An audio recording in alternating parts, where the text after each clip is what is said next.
PR and communications has changed dramatically in the 20 years that I've been doing it, right? Or 20 plus years, actually.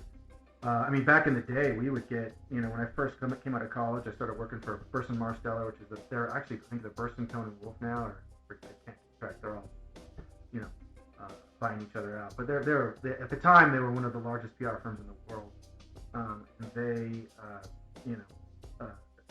I worked in their LA office, and I worked in the Sacramento office, and I would get, beginning of every day, I would get like 6 dailies, right? Daily papers that were thick back then. Right. Yeah, they're like that thick nowadays. Now if you even get them, they're like this. But yeah, right. No, it'd be like the Mercury News, the Sacramento Bee, LA Times, San Francisco Chronicle, and they're all super thick, right? And you just go through there and you're looking for angles, you're looking for clips for your clients, and then you do like the old school, like, we have an op-ed for my client. Well, then you get your scissors out and you cut it. You put it at what's called a mock-up. That's what we call it.